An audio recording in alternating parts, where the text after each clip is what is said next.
Oke, ketemu lagi kita pada video penggunaan Oase, ya, teknis penggunaan Oase. Kali ini kita akan membahas mengenai manajemen kelompok, ya.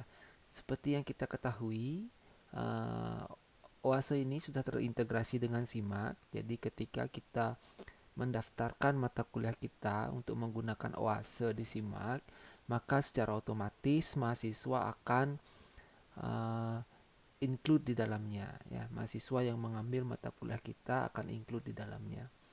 Nah, apabila kita ingin membagi kelas kita menjadi kelompok-kelompok, tentunya kita perlu memanajemen kelompok tersebut, ya. Pada Oase kita diberikan fitur agar kita lebih efisien atau lebih praktis untuk memanajemen kelompok, ya, tidak memasukkan nama mahasiswa satu persatu ke dalam kelompok yang kita buat. Nah, bagaimana membuatnya? Mari kita lihat pada video ini, ya.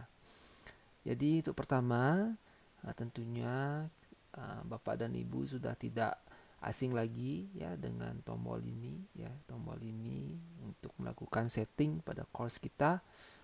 Ya, kita klik tombol setting, kemudian kita cari course, kemudian kita cari di student, ya. Ya, kita tekan grup untuk membuat grup, ya. Pertama yang kita lakukan adalah membuat grup. Nah, kita akan ditampilkan uh, tampilan seperti ini, ya. Kita tekan create group, ya. Nah, di sini umpamanya kita pakai di kedokteran, ya, mahasiswa dibagi menjadi 10 kelompok per kelasnya dan kita memiliki 2 kelas, ya.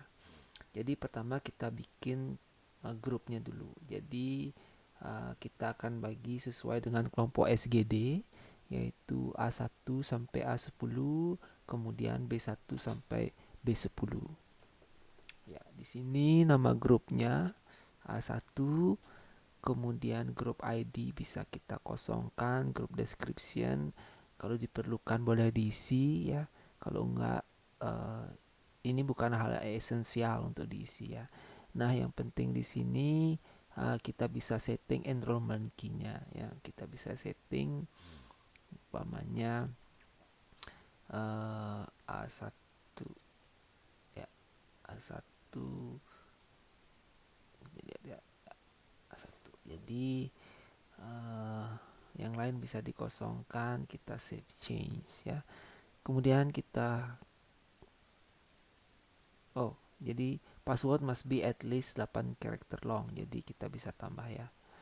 Mungkin kita edit saya kelompok A1. Jadi seperti itu, ya. Oke, kita tekan save. Ya, sudah berhasil. Di sini terbentuk grup A1 tanpa anggota, masih 0 anggota. Nah, kita buat uh, untuk kelompok-kelompok lainnya dengan cara yang sama, ya. Saya ulangi sekali lagi, create group namanya A2, kemudian yang lain bisa dikosongkan, kita isi enrollment key-nya di sini. Nah, kenapa penting mengisi enrollment key-nya di sini? Sebenarnya nanti saya akan kasih tahu apa kegunaan enrollment key di sini, ya. Oke, ini tadi saya kelompok B2, A2. Oke, di sini kita copy saja ini karena depannya akan sama, ya. Oke, kita save change, ya.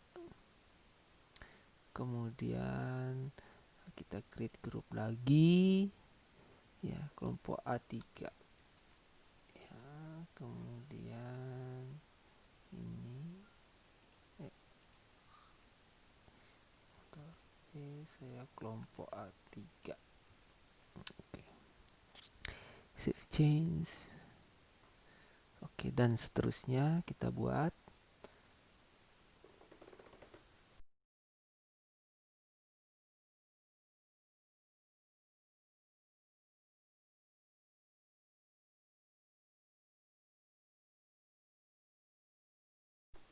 Oke, semua grup sudah terbentuk di sini ya. A1 sampai A10 ya, kemudian B1 sampai B10 ya.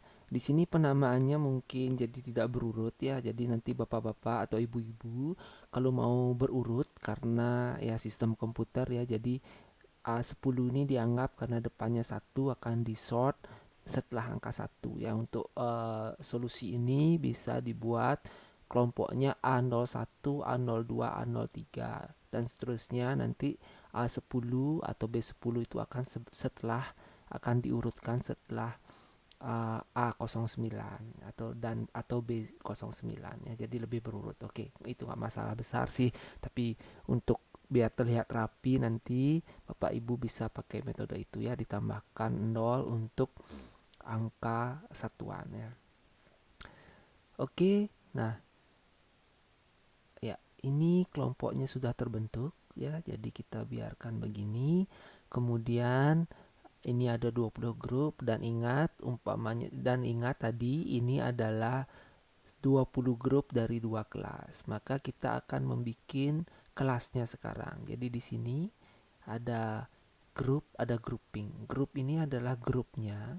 Grouping ini adalah kelas, menunjukkan kelas ya. Kalau kita analogikan ini grup, ini kelas ya.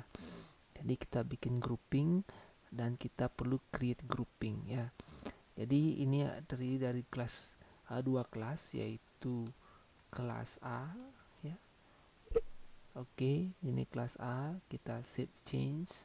Yang lain bisa dilewatkan. Kemudian kita buat untuk kelas B-nya. Create grouping.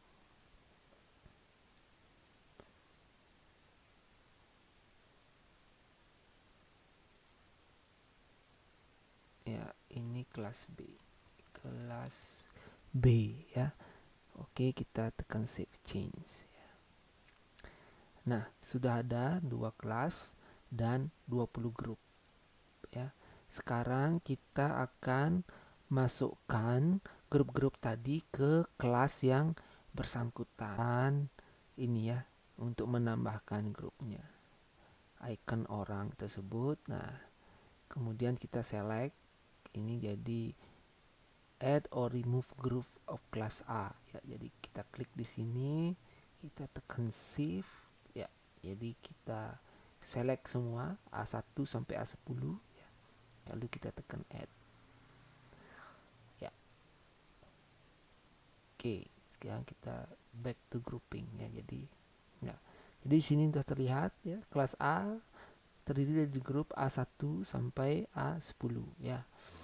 Sekarang kita setting yang untuk kelas B, tentu sisanya ya. Kelas B kita klik B1 sampai B9, kita tekan add ya.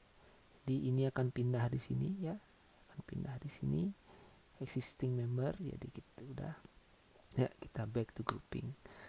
Kemudian kita cek di sini ya. Jadi kelas A sudah terdiri dari grup dari A1 sampai A10 ya. Kemudian kelas B sudah terdiri dari grup B1 sampai B10 ya. Sudah. Jadi manajemen grup sudah, kita sudah punya grupnya, kita sudah punya kelasnya ya. Nah, sekarang bagaimana kita mengkelompokkan mahasiswa yang sudah terdaftar ke dalam kelas-kelas ini ya. Umpamanya kalau mahasiswanya sedikit, umpamanya 10 orang, ya kita bisa ya manual untuk mengelompokkan mereka. Tapi kalau mahasiswanya 250, tentu itu akan sangat berat bagi kita kalau memasukkan mereka ke kelompok ini secara manual. Nah, oke, kita kembali ke ini, ke home dulu, home course-nya ya.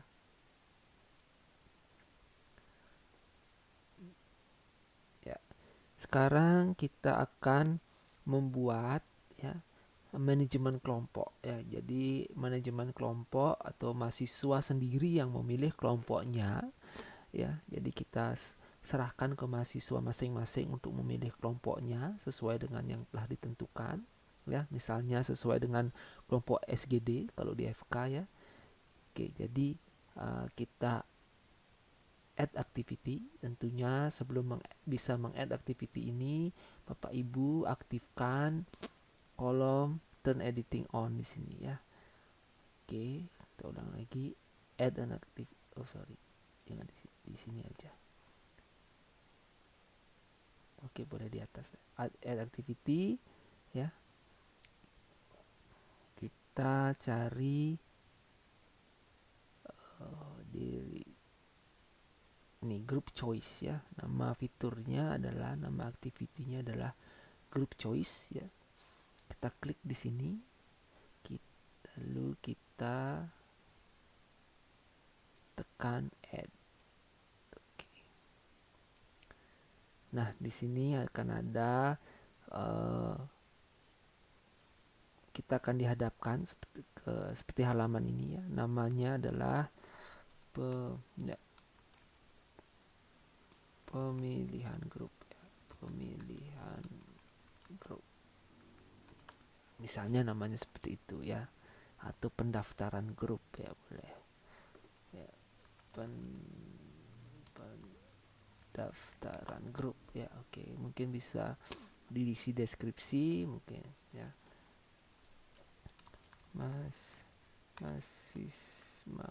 Mahasiswa wajib untuk melakukan pendaftaran grup ya, dan lain sebagainya ya. Bisa diisi ini.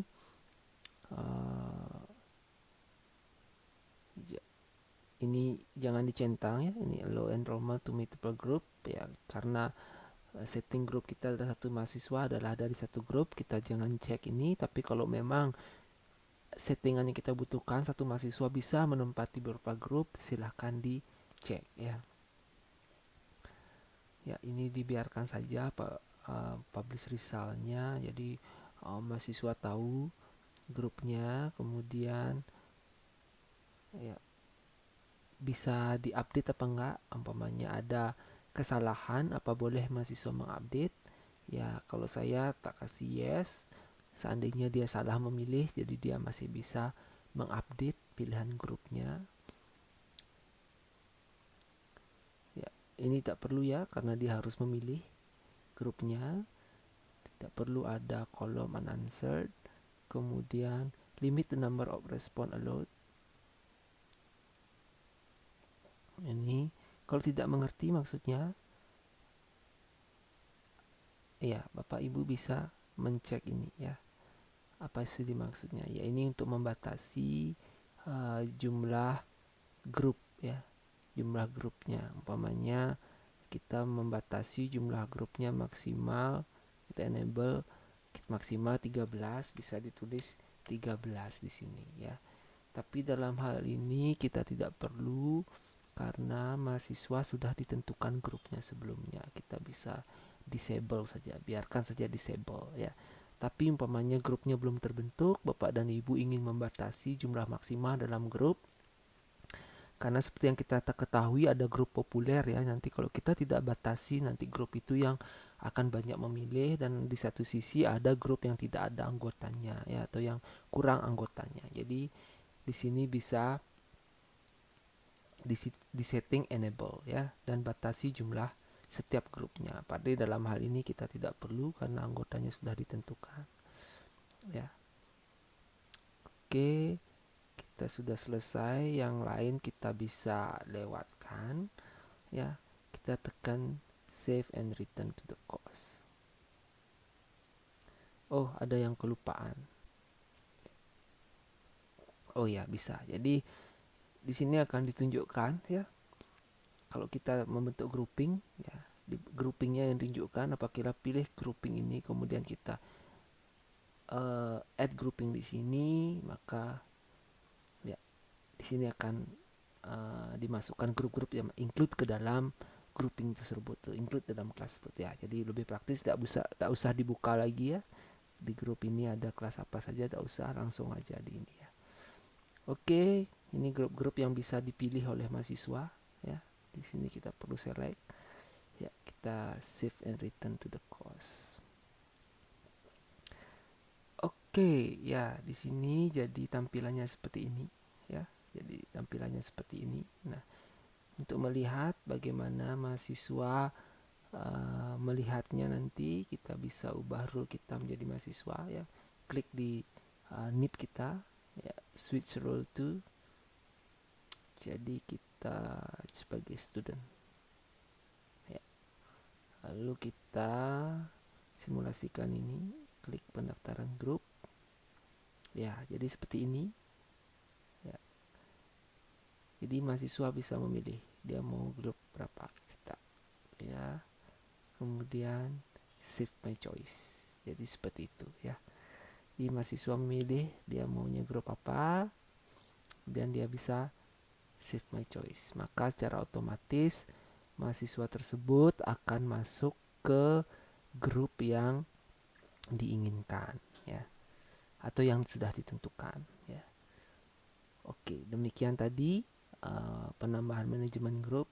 Nah, kadang-kadang ada kemungkinan ya mahasiswa tidak terdaftar di course kita, padahal dia sudah memilih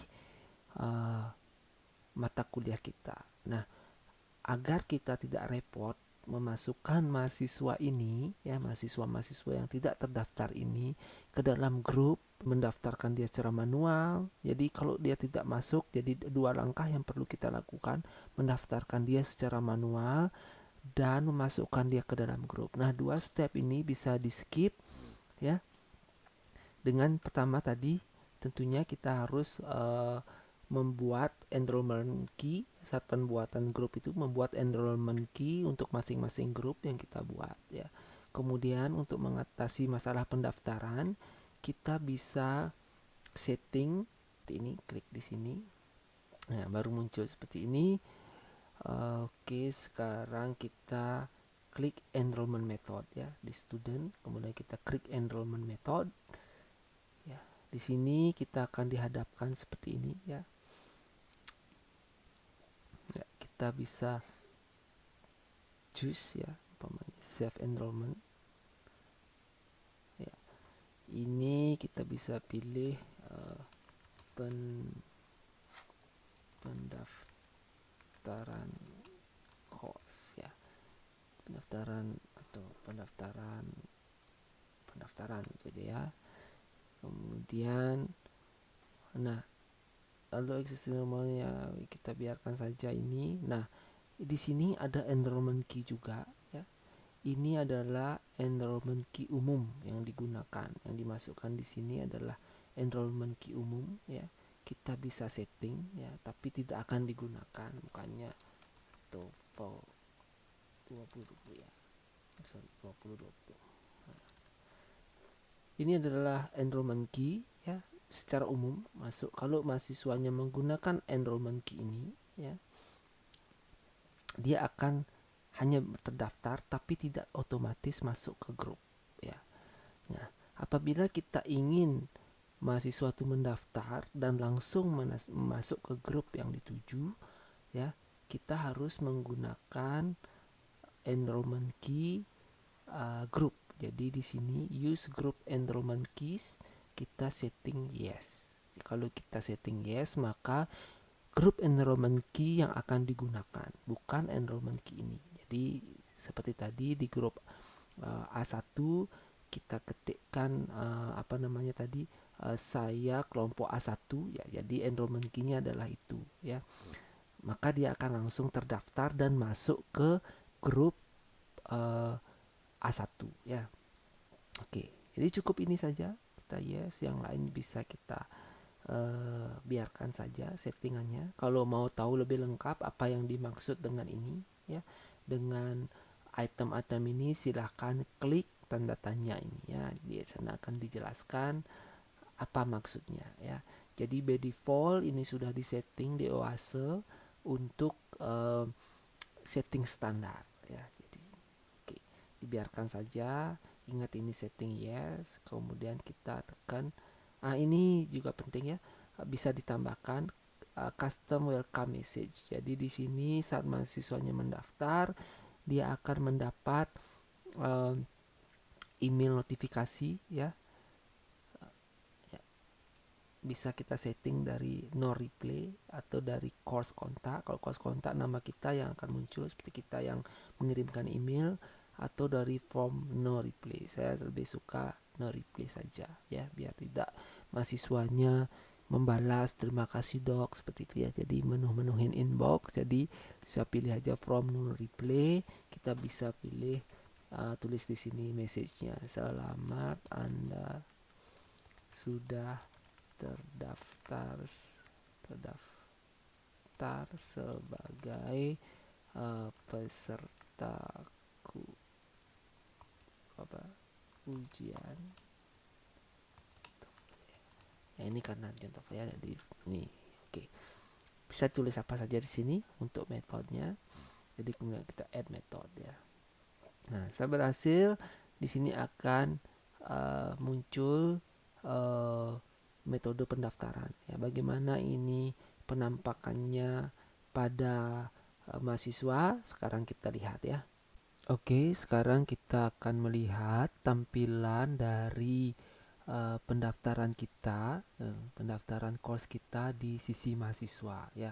Jadi di sini mahasiswa yang tidak terdaftar ya akan memilih ya di all course ya, karena mata kuliah TOEFL itu ada di luar folder fakultas ya. Kalau umpamanya course kita terdaftar di OASE, tentu dia akan ada di folder fakultas kedokteran, dan di sini ada prodi-prodi ya. Jadi karena ini adalah course di luar SIMAK, itu biasanya akan dikategorikan di luar fakultas ya. Dalam hal ini course ini ada di folder kemahasiswaan ya. Ya. Jadi mahasiswanya akan pilih ini, kemudian ini adalah course-nya, dia akan tekan enter this course. Nah, di sini mahasiswanya akan dihadapkan pada enrollment key. Nah, disinilah mahasiswanya menulis enrollment key dari grup SGD yang kita setting tadi, atau grup yang kita setting tadi ya.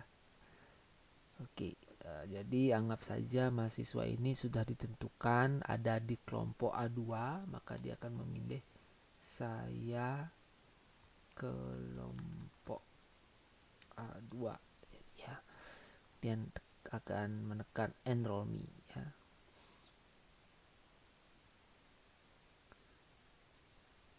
Ya, sudah. Jadi mahasiswanya sudah masuk ke dalam course-nya. Jadi dia bisa mengakses course ini dengan enrollment key yang tadi ya.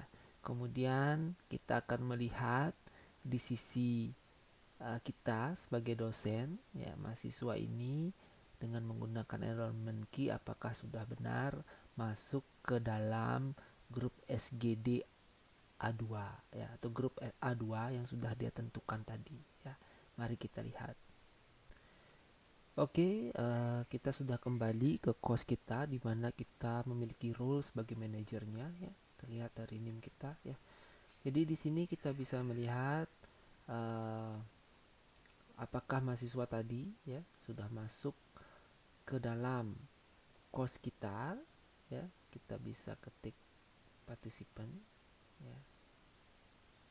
Oke. Tadi nama mahasiswanya adalah mahasiswa 1 gitu ya. Jadi first name-nya adalah ya. Oke, sini mahasiswa 1 Udayana namanya, dan dia sudah benar masuk secara otomatis ke kelompok A2 karena dia menggunakan enrollment key sebagai kelompok A2 ya. Oke, jadi seperti itu pengaturan grup ya yang ada di OASE. Nah, selain enrollment method tadi bisa digunakan untuk mahasiswa-mahasiswa yang tidak terdaftar di course karena kesalahan sistem, mungkin dia tidak bisa masuk ke course kita, atau kita bisa menggunakan metode ini untuk mendaftarkan ya course-course yang tidak masuk ke dalam SIMAK. Jadi course-course yang tidak masuk ke dalam SIMAK itu tidak akan ada mahasiswanya ya, seperti course TOEFL ini ya. Awalnya tidak ada mahasiswanya karena ini tidak masuk di SIMAK, ini di luar SIMAK. Maka dari itu mahasiswanya yang ada 200 mahasiswa masuk melalui metode self enrollment ya. Jadi itu fungsinya dari kita mendesain metode pendaftaran self enrollment tadi ya. Oke, sekian video mengenai manajemen grup.